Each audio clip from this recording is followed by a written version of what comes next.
આપ સૌને મારા સાદર નમસ્કાર। 10મી મે આજે મધર ડે। આ નિમિત્તે તમામ મહિલાઓને, માતાઓને મારા સાદર પ્રણામ, વંદન। વાત કરવી છે પટેલ સમાજની પ્રવૃત્તિઓ, જે ખાસ કરીને સરદારધામ અને અમુક સંસ્થાઓ જે કરી રહી છે એ સોશિયલ મીડિયા ઉપર ખૂબ વાતો અને ચર્ચામાં છે। ચિંતાના ભાગે છે। સારી પ્રવૃત્તિને બિરદાવી, સારી પ્રવૃત્તિને અવભાવ રાખો, એ જાહેર જીવનના લોકોનું મુખ્ય કામ હોય છે। કમસે કમ એમાં બાધારૂપ ન બનવું, એની ખોટી ટીકાઓ ન કરવી, પરંતુ સ્પષ્ટ બનવા માટે સમાજમાં કઈ ને કઈ રીતે જ્યારે પણ આપણે વાત મૂકવાની હોય ત્યારે પોતાની જાતને કેન્દ્રમાં રાખ્યા વગર સમાજનું જે હિત ક્યાં છે એને લઈને સમર્થન કરવું જોઈએ, એનો હું હિમાયતી છું। સરદારધામની સ્થાપના દશકા પહેલા થઈ। નામ સરદારધામનું નામ સરદાર વલ્લભભાઈ પટેલ, આપણા દેશના યુગ પુરુષ, ગુજરાતના પનોતા પુત્ર, ભારત રત્ન, દેશના પહેલા નાયબ વડાપ્રધાન, આવી વિરલ વિભૂતિના નામ સાથે ગગજીભાઈના નેતૃત્વમાં એની સાથે જોડાયેલા પટેલ સમાજના ઉદ્યોગપતિ દાતાઓએ અઢળક નાણું આપી અને સ્થાપના કરી। મુખ્ય ઉદ્દેશ હતો કે સમાજ ઉત્થાન ને સમાજનો વિકાસ થાય, સમાજ એક રહે। એક દશકા પછી સમાજમાં એના કાર્યોની સુગંધ આવતી થઈ। ખૂબ સારા કામો કર્યા। વિદ્યાર્થીઓને રહેવાની, જમવાની વ્યવસ્થા, અભ્યાસ માટે, કેરિયર બનાવવા માટે એમની વ્યવસ્થા, યોગ્ય પ્લેટફોર્મ, નામાંકિત લોકો, સમજણા માણસો એમાં જોડાણા અને સારા પરિણામો આપણી સામે આવ્યા।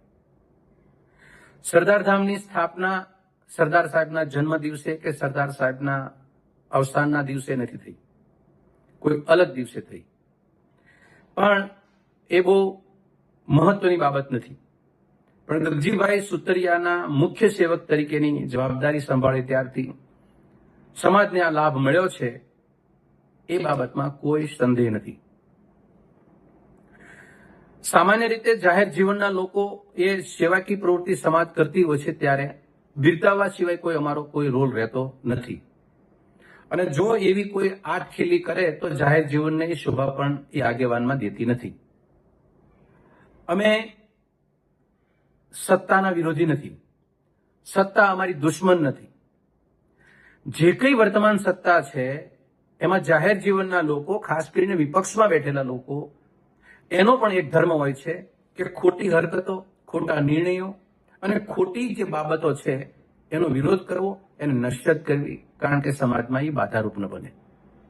એવી જ રીતે સમાજની સારી પ્રવૃત્તિ થતી હોય, બિરદાવવા લાયક પ્રવૃત્તિ થતી હોય તો અમે એને નતમસ્તક સ્વીકારીએ છીએ અને અમે એને આવકારીએ છીએ। પરંતુ સમાજની અંદર બેઠેલા દાતાઓના પૈસા, એના નાણાં, દાતાઓની ભાવના, દાતાઓની હાજરી અને દાતાઓના અહોભાવથી કરોડો રૂપિયાના ખર્ચે આવી સંસ્થાઓ નિર્માણ પામે છે ત્યારે કોઈ એક વ્યક્તિ કે એકલ દોકલ વ્યક્તિ એ સમાજની સેવા કરવાની સુગંધની ઓઠા નીચે કોઈ રસ્તો બદલીને, કોઈ રાજનીતિના પ્રભાવમાં આવીને કોઈ એવી હરકત કરવા માટે આગળ વધે તો સમાજના ટ્રસ્ટીઓએ, સમાજના લોકોએ, સમાજમાં જેને દાન આપ્યું છે એ લોકોએ કે મારા જેવા જાહેર જીવનના લોકોએ એક વખત કમસે કમ આનો અંદેશો આપવો જોઈએ કે તમારો હેતુ છે એ કઈ ને કઈ રીતે બદલી રહ્યો છે। તમારા એજન્ડાથી તમે વિપરીત રીતે તમે નિર્ણયો લઈ રહ્યા છો, તમે આગળ વધી રહ્યા છો। સત્તાની કદમબોચી કરવી કે સત્તાને સમાજના જે કઈ બેઝિક સિદ્ધાંતો છે એને સુસંગત ન હોય એવી હરકતો કરવી, એવા કાર્યક્રમો કરવા, તો કમસે કમ સમાજે એનો વિરોધ કરવો જોઈએ। ઘણા લોકો અમને એવી વાત કરે કે તમારે એક ફદ્યું દેવું નહીં, કંઈ કામ કરવું નહીં, કઈ અંદર આવવું નહીં, કઈ મદદ ન કરવી અને આવી બોલવાની તમારે કોઈ જરૂર નથી. એ વાત સાચી, પણ અમારા બોલવાથી વ્યક્તિગત અમને એક ટકો ફાયદો નથી. અમારા ના બોલવાથી સમાજને જે રીતે ચાલી રહ્યા છે, એક વ્યક્તિ ચલાવી રહ્યા છે, એનાથી નુકસાની મોટી છે. આ અટકાવ માટે થઈને કોઈનો અવાજ તો જરૂરી છે. દાતાઓ એટલા બધા ભદ્ર છે કે એક વખત દાન આપ્યા પછી 90% દાતાઓ તો એવા હશે કે એ ચંચુપાત કરતા નથી. સામાજિક સેવાનો એનો મુખ્ય ગોલ જે દાન આપવાનો હતો એ શિક્ષણ હતો, વિદ્યાર્થીઓનો અભ્યાસ હતો, કોઈની કેરિયર બને હતું, સમાજ ઉત્થાનનો હતો. એટલે ક્યારેય કોઈ દાતા કોઈ જગ્યાએ પણ કોઈના સમાજમાં દાન આપ્યા પછી હરકત ચૂકે તો એ લોકો નથી બોલતા. પણ જાહેર જીવનના વ્યક્તિ તરીકે રાષ્ટ્રનો વિકાસ અને સમાજનો વિકાસ, ગગજીભાઈના નેતૃત્વમાં એક સ્લોગન હતું કે સમાજ નિર્માણ થકી રાષ્ટ્ર નિર્માણ. જ્યારે રાષ્ટ્ર નિર્માણના પર્યુમાં આવે છે ત્યારે અમે લોકો અંદર હોઈએ છીએ, મતલબ મારા જેવા અનેક જાહેર જીવનના લોકો, કે સમાજ નિર્માણ થકી રાષ્ટ્ર નિર્માણ થાય તો સમાજ નિર્માણની અંદર બાધારૂપ બાબતો છે એને કરેક્ટ કરવી જોઈએ. તમે કોઈ સત્તાને તમે અભિભૂત થઈ જાઓ, સત્તાની તમે કદમબોચી કરો તો તમારો રસ્તો છે એ બદલી શકે છે કે રસ્તો તમારો બદલી ચૂક્યો છે એવો અંદેશો સીધો મળી જશે.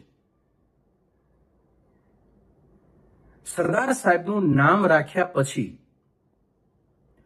હેતુ તો બહોળો હતો, ઉમદા હતો. સરદાર ધામ શબ્દ એક વિરલ વિભૂતિ સાથે જોડાયેલો છે અને જ્યારે સરદાર સાહેબનું નામ રાખવામાં આવે ત્યારે સરદાર સાહેબના કાર્યો, સરદાર સાહેબની જીવન ચરિત્ર, સરદાર સાહેબના નિર્ણયો, સરદાર સાહેબ શું કહેતા હતા, સરદાર સાહેબ શું કરતા હતા, આ તમામ ઇતિહાસ એની સામે આવ્યો છે ત્યારે જ સરદાર સાહેબનું નામ પસંદ કર્યું હોય. અને આ તમામ મુદ્દાઓ કયા હતા એમાં 4-5 મુદ્દાઓ સરદાર ધામના મુખ્ય સેવક ગગજીભાઈને હું કહેવા માંગુ છું કે સરદાર સાહેબનો વિચાર શું કામ હતો, શું હતો, અને સરદાર સાહેબ શું વિચારતા હતા રાષ્ટ્ર માટે. પહેલી બાબત એ છે કે ગુલામીની માનસિકતામાંથી તમે બહાર આવો. બીજી બાબત સરદાર સાહેબ કહેતા અન્યાય સામે અવાજ ઉઠાવો. ત્રીજી બાબત એ કે અંદરો અંદર તમને કોઈ લડાવી ન જાય એની કાળજી રાખજો. સમાજ એકતા કે રાષ્ટ્રની એકતા એ આપણા સૌનું મોટું હથિયાર છે, એક તાકાત છે. આ એકતા ન તૂટે એની કાળજી રાખજો. સરદાર સાહેબે પોતાના જીવનમાં આઝાદી પછી આ એકતા અને અખંડિતતા માટે, દેશને એક સૂત્રે બાંધવા માટે 562 રજવાડાને ભેગા કરી એક તાતણે જોડી અને દેશની તાકાત ઊભી કરવાનું કામ સરદાર સાહેબે પોતાના જીવનમાં કર્યું છે. ગુજરાતમાં અનેક પાટીદાર સમાજની સંસ્થાઓ ચાલે છે. અમારા જેવા જાહેર જીવનના વ્યક્તિ માત્ર 2 સેલની બેટરી જેટલો પ્રકાશ ફેંકે છે. અલગ અલગ બેનરોમાં સમાજ વહેંચાયેલો છે. સરદાર સાહેબના વિચાર અને સરદાર સાહેબના ડગલે ચાલુ હોય 562 રજવાડા જો ભેગા કરી શકે એવો કદ્દાવર નેતા તમારા ગોત્રમાં હોય, મૂર્તિ તમે જબરજસ્ત મૂકતા હોય, તો તમને કોઈ સંદેશો એ દિવસમાં આપતો નથી. માણસ પ્રવેશ દ્વારથી તમે દાખલ થાઓ અને સરદાર સાહેબ સામે જુઓ તો સંદેશો તમને સરદાર સાહેબમાંથી નથી મળતો કે 25 પ્રકારના બેનરો ઉપર બેનરો વધારતા ગયા છો અને સરદારની સામે આપણે સંદેશો કંઈક બીજો આપી રહ્યા છીએ. આપણી હરકતો, આપણા નિર્ણયો અને આપણી નિર્ણયોની ફલશ્રુતિ સમાજને ખૂબ નુકસાન કરે એવી પરિસ્થિતિનું ડેવલપ થઈ રહ્યું છે. આ અટકવા જેવી બાબત છે. સરદાર સાહેબ કહેતા હતા કે તલવારની કિંમત ત્યારે જ હોય કે જ્યારે મ્યાન કરેલી હોય. સત્તાની એટલી બધી નજીક ન જાઓ અને ખબર પડી જશે કે સત્તાની નજીક છો, ઉઘાડા પડી જશો. અને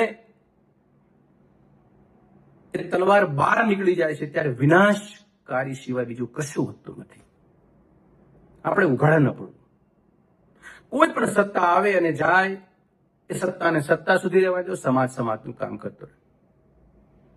મને નથી યાદ કે 10 વર્ષની અંદર ગગજીભાઈના નેતૃત્વની અંદર સમાજની વિચારધારા, વ્યક્તિની વિચારધારા તમામ પક્ષો સાથે જોડાયેલી છે.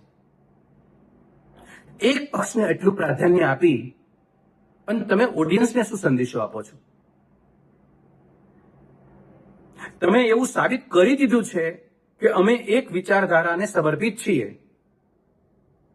સરદાર ધામના ટ્રસ્ટની અંદર આવી કોઈ જોગવાઈ નહીં હોય, એના બંધારણમાં નહીં હોય. આ એકતા તોડવાનું સૌથી મોટું હથિયાર તમે હાથમાં લઈને ફરો છો.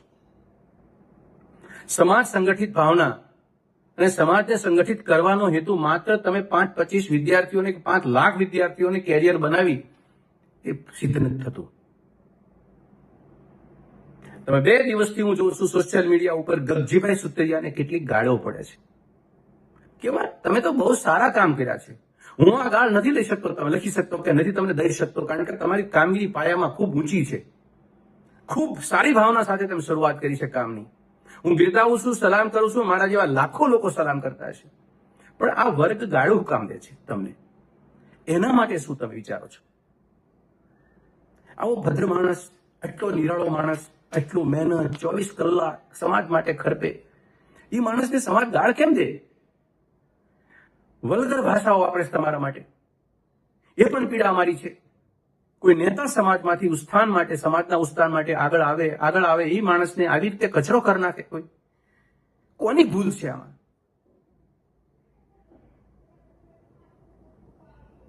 સરદાર સાહેબના રસ્તા ઉપર નહીં ચાલો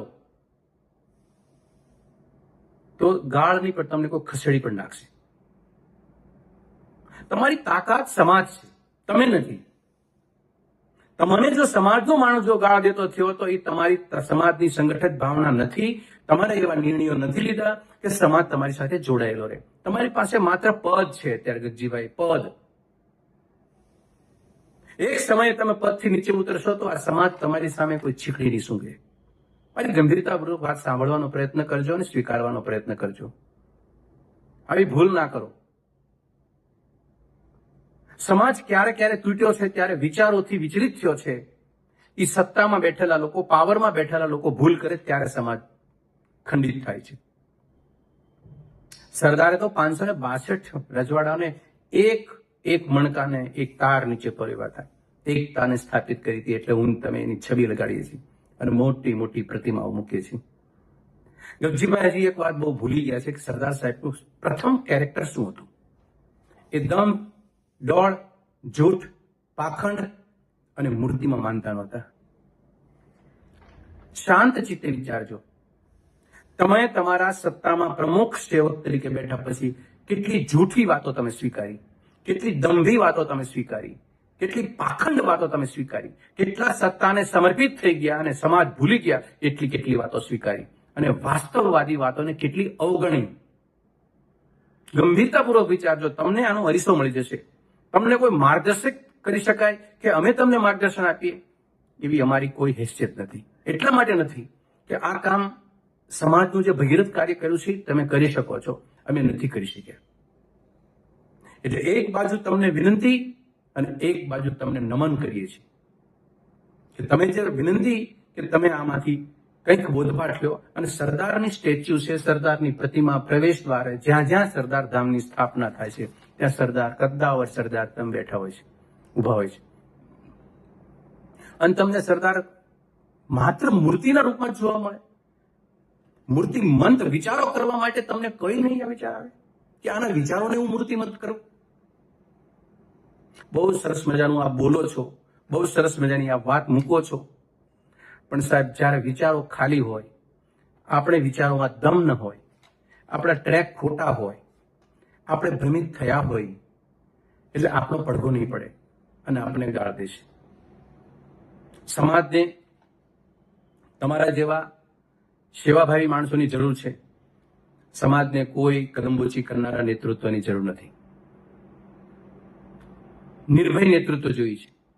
પક્ષ આ હોય કે પક્ષ પેલો હોય, રાજનીતિમાં સત્તા બદલતી રહે, આવતી રહે, જતી રહે, પણ અમારો નેતા ઉજળો હોવો જોઈએ. નેતા કોઈનાથી પ્રેરિત થઈ જવું, અભિભૂત થઈ જાય એવું ન હોવું જોઈએ. સરદાર સાહેબનો એવોર્ડ આપવા જઈ રહ્યા છો સાહેબ તમે. કઈ વસ્તુ વધુ મારે એ બાબતે કશું બોલવું નથી, પણ કેટલી ભયંકર ભૂલો કરો છો તમે, કેટલી ભયંકર ભૂલો કરી રહ્યા છો. કોઈએ તમને માર્ગદર્શિત ન કર્યા. પહેલી વખત તમને કોઈ કાને વાત કરી ત્યારે તમે ના ન બોલી શક્યા.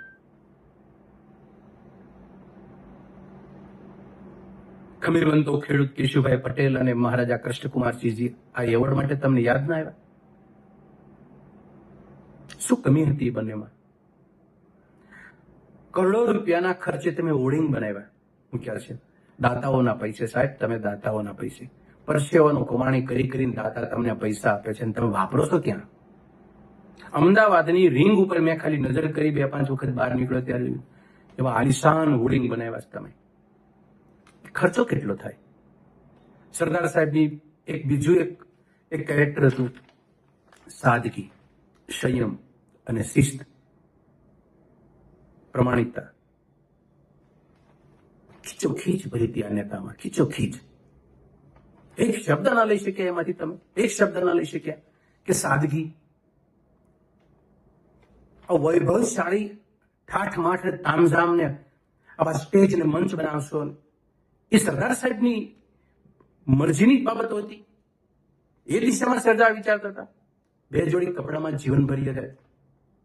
ફાટેલા કપડા હોય તો એમાં થીંગડા મારતી મણીબેન. ઇતિહાસના પાના ઉપર સરદારનું નામ રાખ્યું ત્યારે કંઈક તો ઇતિહાસ વાંચવો હતો. આ સરદાર પટેલની ગરિમાને તમે નિકંદર કાઢી રહ્યા છો.